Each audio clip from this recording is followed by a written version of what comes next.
look at that huge piece of paper. You know what, everyone, Nothing but the best for you. when you guys can provide your own, like. I got a big one. There is, it's a flag with a big white stripe in it. And maybe Tilt it backwards a little bit. Tilt it. Like, Oh, it doesn't. yeah, there you go. Like that. But a little more forward. No, A little no. more forward now, Yeah. yeah. Let the legs hit it. Yeah, perfect. What did you get? 3.6. 4, 3, 5. I got a big one. Great, why did I sign up for this? I'm just from Google. Okay.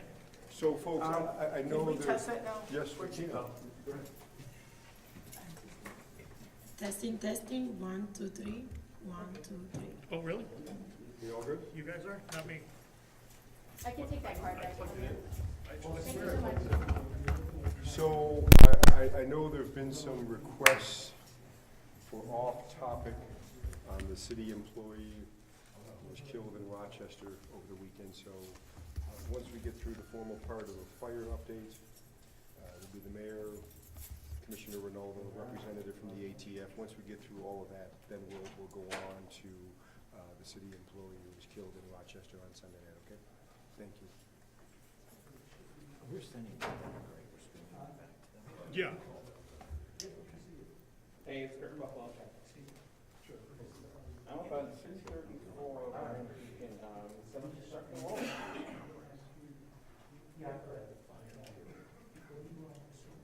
They might have one already scheduled, I'm not sure. Yep.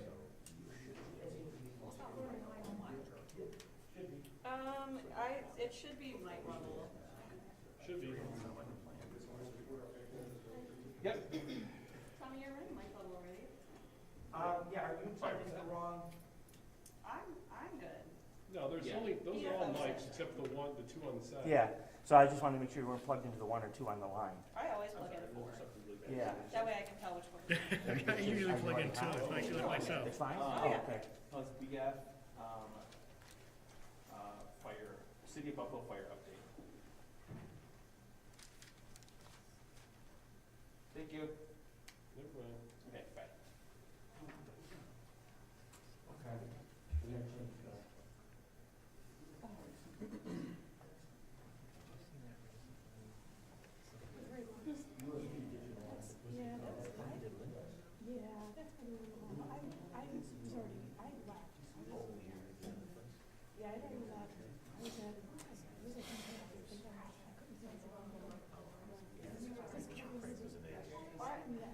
I gotta get in here. You can just take all the time you want.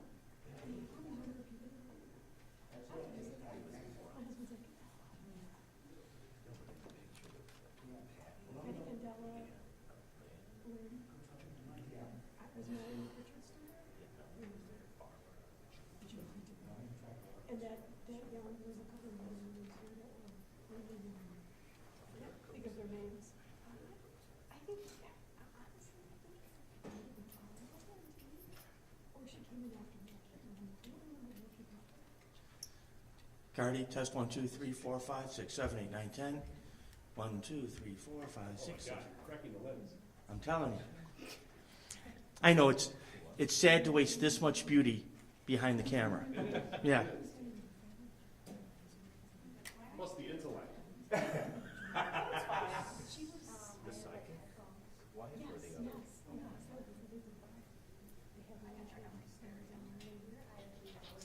know, literally they give me a new one and then the next day it's broken.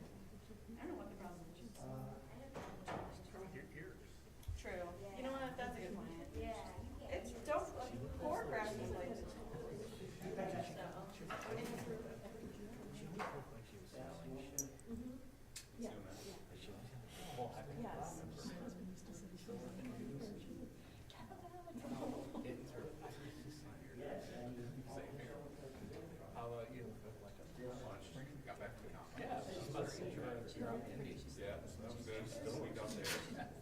Killed my feet. Drank too much beer, but here I am.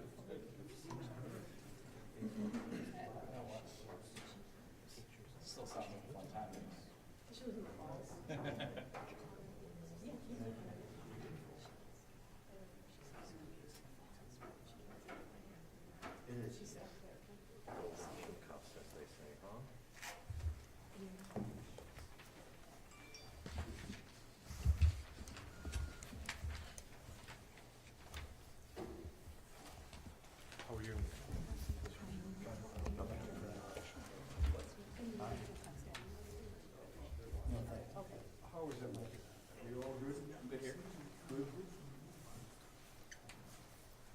Tommy? Cardy? Sure. I want to thank the members of the media for joining us. We are 6 days into the joint investigation of the fire at 745 Main Street. With me today are Fire Commissioner William Ronaldo, Commissioner of the Buffalo Fire Department, John DeVito, Special Agent in charge of the ATF for New York State, and Walter Kemp, who is the branch chief of the National Response Team of the ATF. And Mr. Kemp and his team have been on the ground conducting the investigation with the Buffalo Fire Department, the Buffalo Police Department, State Fire, and we also want to recognize the assistance that we have received from the New York City Fire Department in this investigation. Had the opportunity to speak with firefighter Arno's family again today. They are very thankful for the outpouring of support that they have received from the community, the Buffalo Fire Department, and certainly the Professional Firefighters Union, Local 282. A good portion of today was spent on the planning of the arrangements and services for firefighter Jason Arno. Many city departments were involved and will be involved in that event, which will start Wednesday and conclude Friday. We will have information coming out to the public tomorrow on the services for firefighter Arno. One thing I want to share at this time is that we will have almost 1,000 out-of-towners here for the services. Most of them are firefighters that are coming from other cities across the nation and internationally as well. With that, we expect St. Joseph's Cathedral to be completely filled with Buffalo firefighters and firefighters from out of town. We do not believe at this time that there will be any opportunity for non-family members to be in the church during the funeral. We know that there are a lot of members of the community, the Buffalo and Western New York community, that would like to pay their respects and honor the life and legacy of firefighter Arno. We are asking the public that wants to come downtown for the services to line the processional route from the funeral home to the church.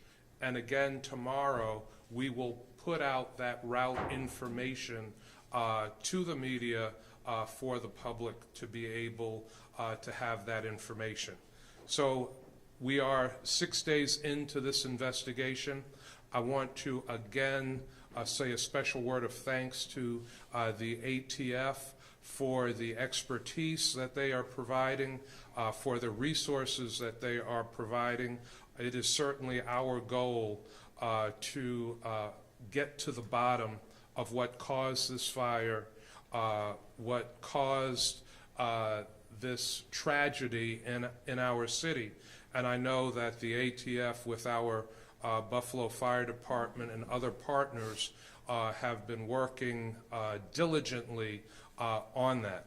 Now I'm going to turn things over to our Fire Commissioner, William Ronaldo, and then we will hear from Branch Chief of the ATF, Mr. Walter Kemp. Thank you, Mayor. Good afternoon, everyone. The investigation on Main Street, yes, is continuous and it is ongoing. As you know, we're working in close coordination and cooperation with a number of agencies, including the ATF, State Fire, FDNY, and of course our own fire investigation unit from the Buffalo Fire Department. So it is a slow, methodical, painstaking operation with the goal of determining the cause and origin of the fire. So and the safety of our workers, our partner agencies, our are our primary concern, and that's why it is taking maybe a little longer as we go through the process. A large amount of area has been covered already. A number of interviews have been conducted as well, so we are making progress. Later on in the week, we're looking at bringing in some heavy machinery to move some of the heavier debris and to move the process along and uncover some of the evidence or possible evidence that's underneath that debris. So also I wanted everyone to know that the operations will be suspended on Friday out of respect for the family and to give our partner agencies an opportunity to participate in the celebrating Jason's life on Friday in the proceedings. So at this point, I'm going to turn it over to Branch Chief Walter Shaw, and he's going to give you some additional information. Thank you. Thank you for having us again today, and again, thank you for the continued support of our state and local partners in this investigation. So as the Commissioner said, this is day 6 of our investigation. We've come a long ways. However, from the exterior, you may not be able to realize that. What's going on as we speak is an excavation of the first level and the basement level of the structure.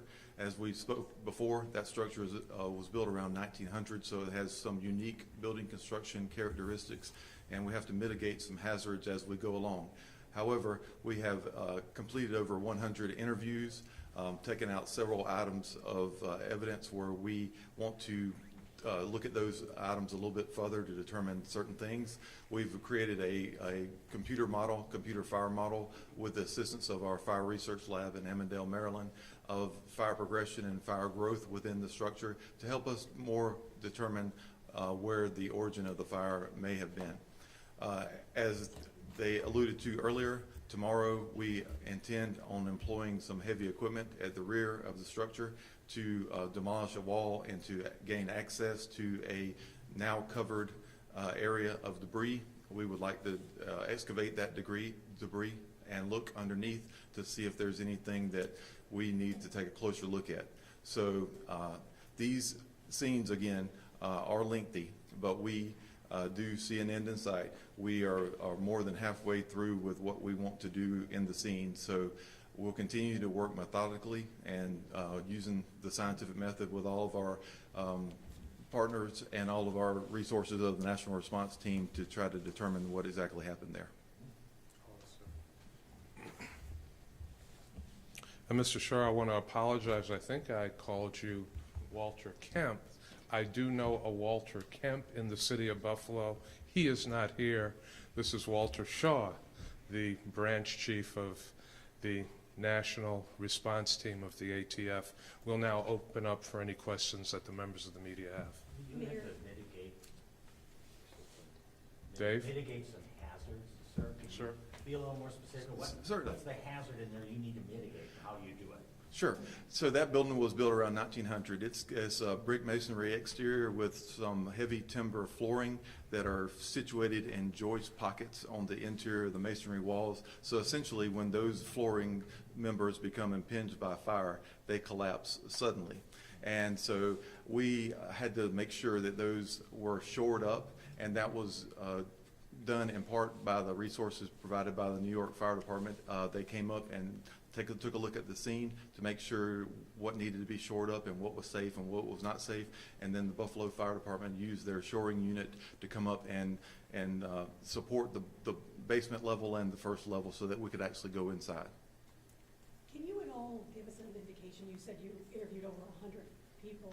Can you give us just kind of a generic of where they come from, who they are? Certainly. So first and foremost, we interviewed the first responding firemen to get their first-hand accounts of fire conditions and what was going on with the building at the time of the fire. We interviewed the 911 caller. We interviewed the workers that were on scene doing some work at that time. We, of course, interviewed the owner and the building owner.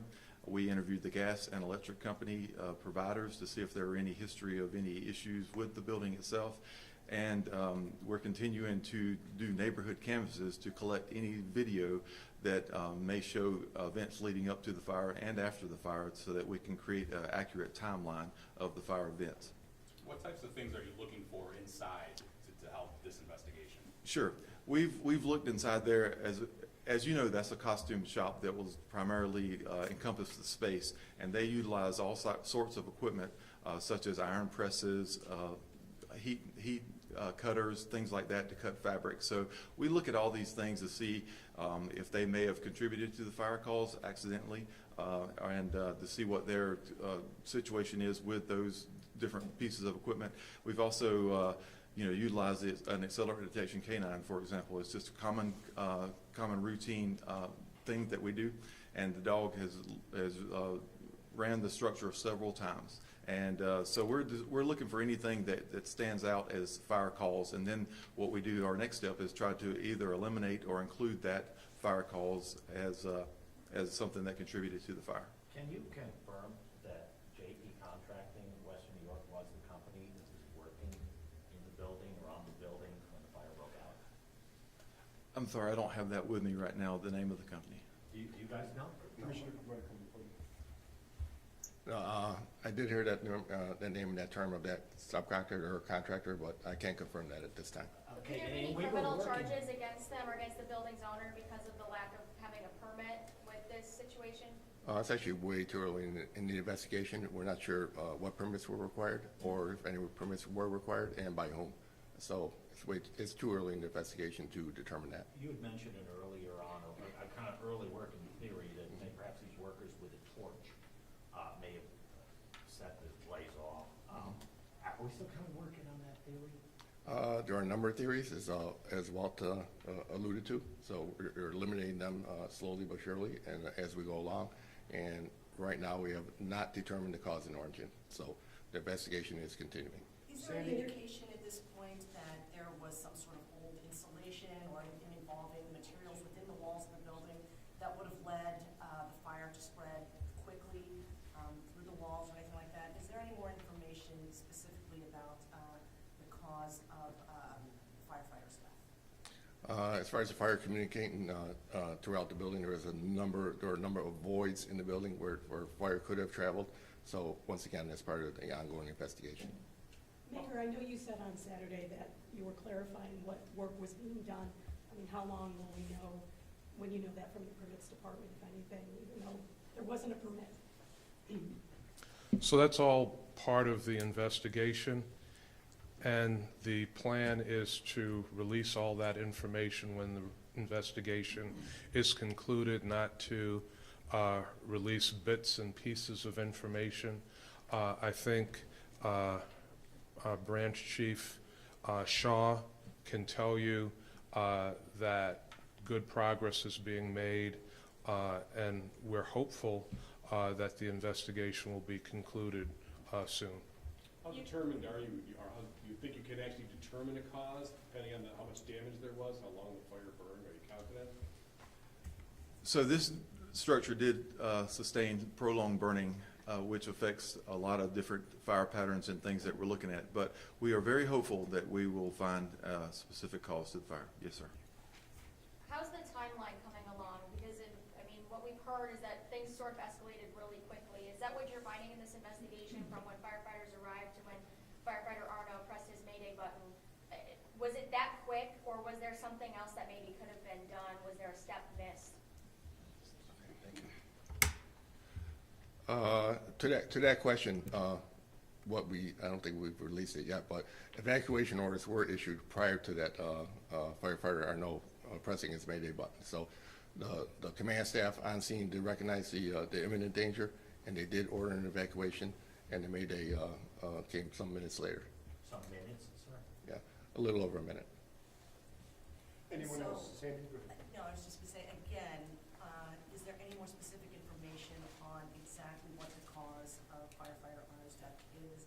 Was it a result of like a roof collapsing on him, a floor collapsing on him, a roof collapsing on him, or? If you're talking about autopsy results, we're waiting for the ME's determination, official determination. You don't have any sense right now as to what would have caused his death? No, we do know he had a level of carbon dioxide in his body and some other information, but we're not releasing it at this time.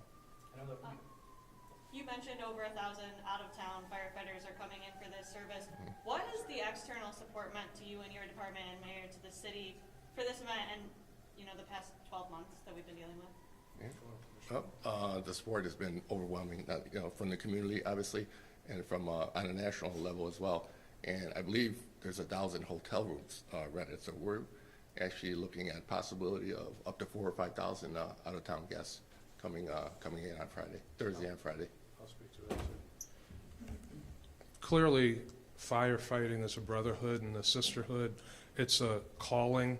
The outpouring of support from fire departments nationally and internationally certainly is very comforting. To have that many people traveling to our community to pay their respects to hero firefighter Jason Arno means a great deal to our fire department, our city, and certainly to the family. Not just with the firefighters that are coming in from all over the country and even from like Canada per se, but also just the people that continue to pour their support into the Venmo that's been set up, the GoFundMe pages. I mean, they're approaching $250,000, especially with the GoFundMe page. It's just that can't be surprising in terms of just the people of this community continuing to give their hearts and give everything that they can to show support for not only the Arno family, but for the entire Buffalo Fire Department. It's not surprising. This is a great community, particularly during difficult times.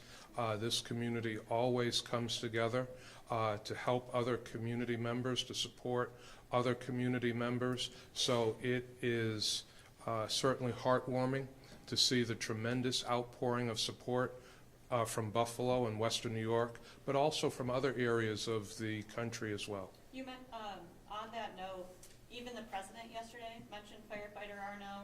Have you received support nationally and federally in this case? We have heard from many statewide, national elected officials. The president's office has called a number of times. The governor's office has been in touch with us. Governor Hochul directly has been in touch with us. We've heard from members of the state legislature, of course. So the outpouring of support has been significant. And how's the family doing and the folks at Engine 2? As I said, it's a wonderful family. They're a very close-knit family. This is difficult, but the family is pulling together, supporting each other. And members of our fire department have been with the family every single day, including members of Engine 2 and Rescue 1. Jason Arno, and I'll let the commissioner elaborate on this, worked not only in Engine 2, but prior to that worked in Rescue 1 as well. So these are firefighters, these are colleagues, these are brothers and sisters that know him well, that he worked with, and have a deep love and concern for him and his family. Commissioner. All right. Thank you, Mayor. And yes, and as you really peel back the layers of Jason's life, you really get a little more insight on him as an individual and what he brought. And everything we learned about him and know about him tells you, his life could have took a lot of different directions, but he chose public service. He chose to work with the Buffalo Fire Department and serve the community. So he could have been successful in many other careers. We know that for sure. So, and another thing I want to mention is that, he's a young firefighter. He was working at one of our 3 busiest engine companies in the Buffalo Fire Department. Engine 2 goes over in excess of 3,000 runs a year. So that's a lot of fire calls, motor vehicle accidents, incidents of all types, EMS. So he chose, and he made a conscious decision to work at one of the busiest companies in the Buffalo Fire Department. And that says a lot about him as a firefighter and as a person. We've heard it over and over again that I shouldn't say most, but a lot of the firefighters in your department haven't gone through something like this. How do you continue to support, and what do you continue to say to them? All we can do is say, hey, the train doesn't stop, for one thing, because one incident follows another. While we're here at this press conference, a number of calls have come in, a number of calls will continue to come in, and at some point you just got to get back up on your horse. And the best tribute you could pay to Jason is to get back up on that horse and to do the things that he did in his career and emulate him. I know that more details about the services for Thursday and Friday are going to be coming out tomorrow, I think you said, Mayor, but just you know, with that many people coming in and that many people showing support for Jason Arno and his family, are there any sort of alternative plans that are being talked about right now in terms of more of a public support where people can come and show their support and their love for the Arno family? Firefighter Arno's family has consented for the services to be televised, so the services will be televised.